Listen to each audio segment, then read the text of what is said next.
Students, today I am going to discuss this chapter, A Tale of Two Birds, with you. And this is the first chapter from class 6 English book, A Pact with the Sun. Yes, students, so let us discuss this chapter. I have downloaded this PDF from ncrt.nic.in and I am going to discuss the whole text with you. Yes, students, see, the name of this chapter is A Tale of Two Birds and tale means story. Tale means story. एक और tell होता है TAIL tell, उसका मतलब होता है पूंछ. ये दोनों वर्ड्स जो हैं टेल एंड टेल ये होमोफोन्स हैं. साउंड सेम है but spellings and meaning both are different. So this is a story of two birds. Two birds की ये story hai, and it's a very fine, very wonderful, very interesting story with a good moral and a very good message. See, we have this just an overview. A mother bird and her two young ones lived in a forest, and the mother bird was killed in a storm, and young birds were separated and each found a different home. Yes, students, now this is just an overview and we are going to just start the story from here. See, there once lived a bird and her two newborn babies in a forest. They had a nest in a tall shady tree and there the mother bird took care of her little ones day and night. Yes students, एक जंगल है बहुत बड़ा और उसमें एक mother bird के साथ to उसके यंग बेबी बर्ड्स हैं और वो एक बड़े से शेडी ट्री पे अपना नेस्ट बना के रहते हैं. So this was the life of the mother bird and the two baby birds. They were leading a very happy life.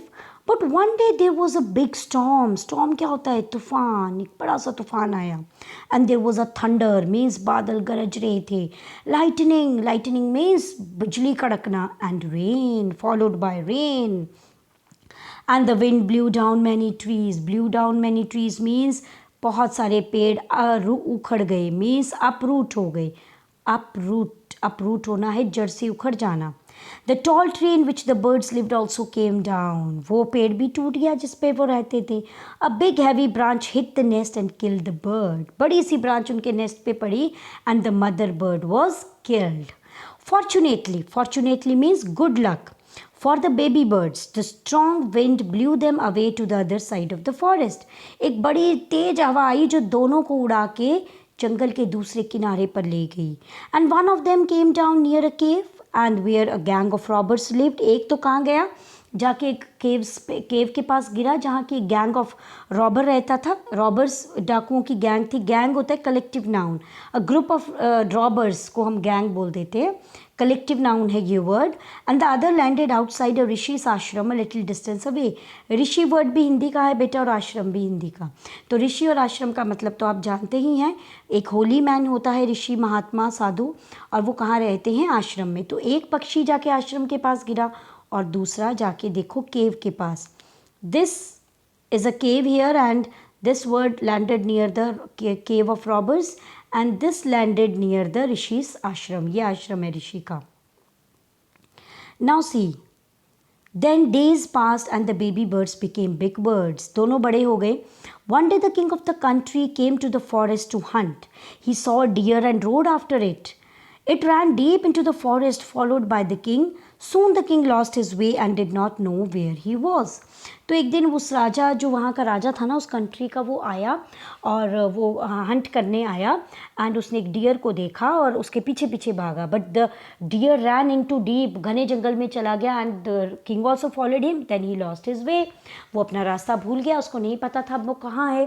Then he rode on for a long time till he came to the other side of the forest. और अब ये दूसरी तरफ आ गया जंगल के राजा. Very tired means थका हुआ. By now he got off his horse and sat down under a tree that stood near a cave. फिर एक केव के पास एक ट्री था, वहाँ पर वो बैठ गया थोड़ा आराम करने के लिए. Suddenly he heard a voice cry out, "Quick, hurry up! There is someone under the tree." अचानक आवाज़ पड़ी उसके कानों में कि जल्दी आओ, कोई पेड़ के नीचे बैठा है. Come and take his jewels and his horse. कहते उसके घोड़े को लूट लो, उसके गहनों को लूट लो. Hurry or else he will slip away. कहते जल्दी आओ नहीं तो वो भाग जाएगा.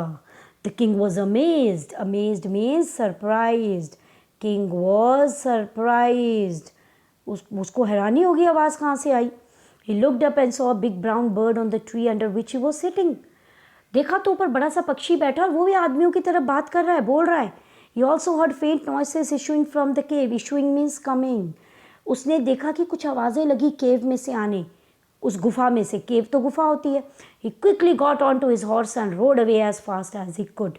जल्दी से वो वहाँ से उठा, उसने अपने घोड़े को के ऊपर बैठा और वहाँ से भाग गया. Okay, now see what happened next. Soon he came to a clearing. Clearing means एक जगह थी जहाँ पेड़ पौधे कम थे, मतलब साफ सी जगह. Which looked like an ashram, जो शायद आश्रम था. It was the rishis ashram. The king tied his horse to a tree and sat down in its shade. उसने अपने वहाँ जो पेड़ था उसके साथ घोड़े को बांधा और बैठ गया.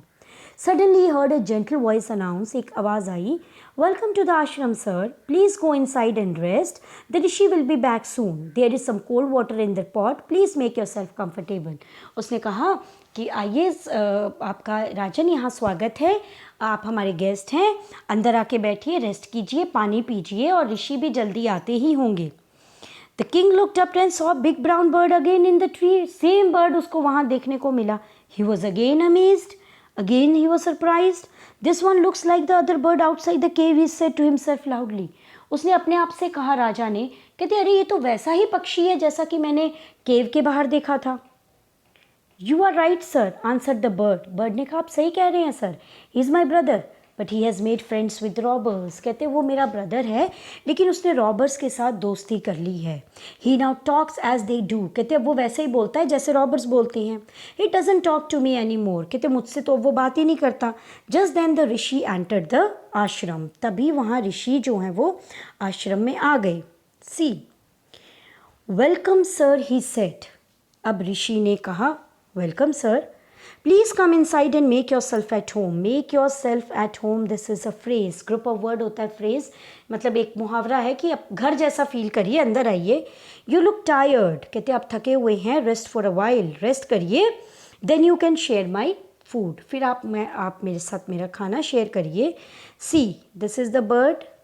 Okay, this is the rishi and here is the king. हैरान हो रहा है किंग उनको देखकर. अब ऋषि उनको जवाब देंगे. Now the king told the rishi the story of the two birds and how each had behaved so differently though they looked so alike. Alike मतलब same. Alike means same.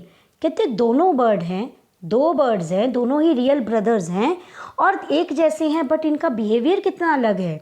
The forest is full of surprises is said. कहते जंगल में तो बहुत से surprise, हर मोड़ पे मुझे कह रहे सरप्राइज मिल रहा है. Now see, the Holi man smiled. जो होली मैन थे ना, जो वो आपके जो ऋषि थे, he was smiling. He said, after all one is known by the company one keeps. Now this is the important line. This is the message. This is the moral of the story. कहते इंसान हो या पक्षी जो भी है वो अपनी कंपनी से जाना जाता है, मतलब अपने साथ संगत से. That bird has always heard the talk of robbers. कहते उसने हमेशा रॉबर्स की टॉक सुनी है. He imitates them and talks about robbing people. कहते वो जो पक्षी है ना, उसने हमेशा डाकुओं की भाषा सुनी तो वो डाकुओं की भाषा बोलता है. And this one has repeated what he has always heard.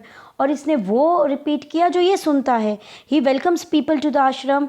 Now come inside and rest. I will tell you more about this place and these birds. कहते अब आप अंदर आ जाइए, मैं आपको इस जगह के बारे में और इस प्लेस के बारे में कुछ और बताऊँगा. So now students, this is the end of the story and the story is really very interesting. जो राइटर है स्टोरी के, उन्होंने बहुत ही अच्छा मैसेज टू बर्ड्स के आपको उनके थ्रू बहुत अच्छा मैसेज दिया है. That one we are known by the company we keep. हमारी जैसी संगत होगी हमें भी लोग वैसा ही समझेंगे और हम वैसे ही बनते भी हैं. So let us discuss the questions here. How did the two baby birds get separated? The two baby birds got separated by the heavy storm. Okay, a dangerous storm separated the two baby birds. Now, where did each of them find a home? One of them found home near the robber's cave and other one landed near the Rishi's ashram. Then what did the first bird say to the stranger? The first bird asked his friends, his robbers, to rob the king. Okay, He asked his friends to come and rob the jewels and horse of the king. And what did the second bird say to him? The second bird welcomed the king in the Rishi ashram. He asked the king to feel comfortable in the ashram. Now, next is, how did the Rishi explain the different ways in which the birds behaved? Rishi explained all these things in a very simple way. Rishi explained all these things in just one sentence, that a person or a bird or anyone is known by the company he keeps. The first bird has grown up in the company of robbers, so he always imitated what the robbers said. And the second bird was brought up in the ashram, and he imitated, or he said whatever he heard. So this was the difference. This is how Rishi explained. Now we have, next question is, you have just to find out which one of the following sums up the story best, and this is ये. One is known by the company one keeps. ठीक है, यही इसका message है, यही इसका moral है. So now students, I think जो मैंने आज ये पूरा चैप्टर आपके साथ डिस्कस किया है, ये आपके लिए काफ़ी हेल्पफुल रहा. आपको इसमें से काफ़ी चीज़ें जो है वो समझ में आ गई हैं. अगर नहीं समझ में आई हैं, you can post your queries into the comment box. आप कमेंट बॉक्स में मेरे यूट्यूब चैनल के अपनी क्वेरी सेंड कीजिए. I will try my best to answer, to give you the satisfactory answer. And if you really like my explanation, आपको सच में लगता है कि मेरा आपको जो भी मैंने डिस्कस किया आपको अच्छे से समझ में आया है, then please students, please like, subscribe and share my this channel with your friends also. Thank you students.